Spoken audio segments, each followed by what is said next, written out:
Being a mother is the hardest job on earth. Is that what you said? Let, let, we have a comment to get into, and it's, I always find this so strange when people do this. Being a mother is the hardest job on earth. I'm not defending anyone, but you don't know what people are feeling. I had an angel for a mother. Unfortunately, she passed away 27 years ago. Maria, first of all, I'm sorry for your loss.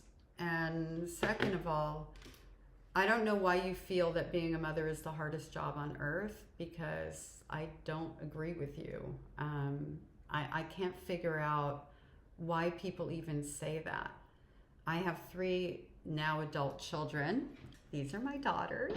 Wait. Okay. Gotcha. What do you think? Do you like our dresses? What is wrong with you two? Oh my gosh.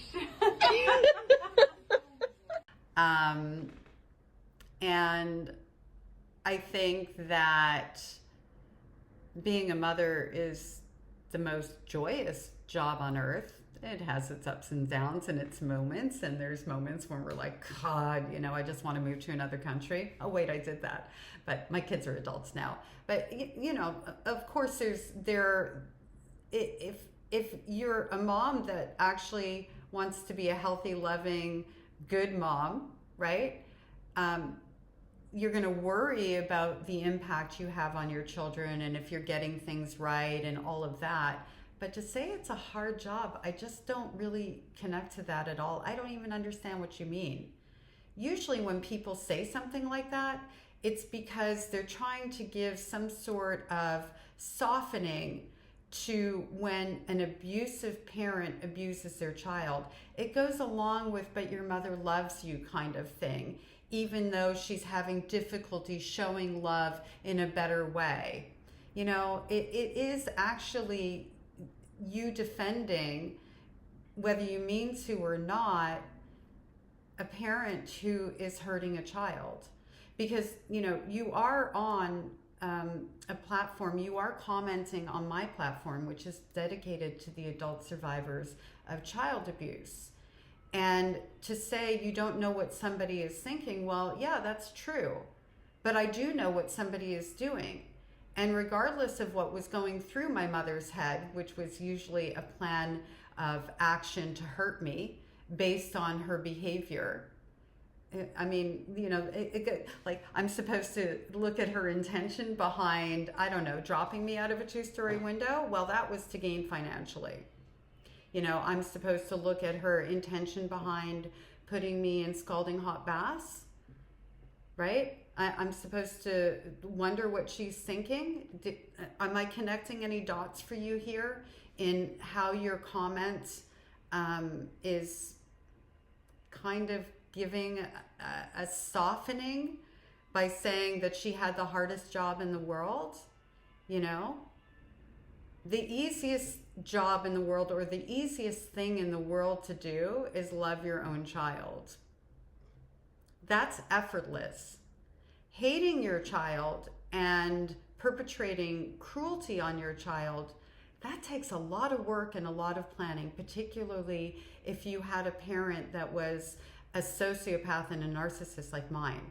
Like, my mother would literally disappear my toys, and I didn't have many, and the 1 or 2 that I did have at a time, whatever it was that I loved the most would be the first victim. And I would get home and go to look for that toy, because I had a bunny rabbit, a stuffy that I loved so very much, as an example. And I was, I don't know, about 9-10 years old. I would get home from school, and that would be the first place I would go, was to get my stuffy. And my stuffy would be on my bed, tucked in, you know, taken care of before I go to school. That was, my little bunny was the keeper of all my secrets, my only friend in that household outside of the housekeeper. We had, I don't like calling her a housekeeper because she was my everything. But outside of that person and my stepfather, who traveled a lot for business, that bunny was my bestie. And I came home one day, and this is an example of something that happened repeatedly. And I went into my room just as I always did, and I went to get my bunny, and my bunny wasn't where I left it. And so now I'm frantically looking for my bunny. And little 9-10-year-old me clocks my mother out of the corner of my eye, and I can feel the smirk. And she's watching me look for this bunny, frantically upset, and then says, "Oh, I put it down the incinerator." You know, one of those trash chutes, but I guess now looking back, I guess it wasn't an incinerator. It was just a trash chute in a building. We lived in a condo building, but she used the word incinerator. How descriptive of her. She burned my bunny to death, kind of thing. Sound familiar? Fatal Attraction. Anyway, same type of personality. And then she told me it's because it had a little hole in it and the little pellets were coming out. What would you do as a mother? I mean, I know it's the hardest job on earth to take that little bunny and sew the little hole up, which didn't exist, by the way. The hole didn't exist. Or let me do it because I actually knew how to sew at that age, or have somebody else do it if you don't know how to.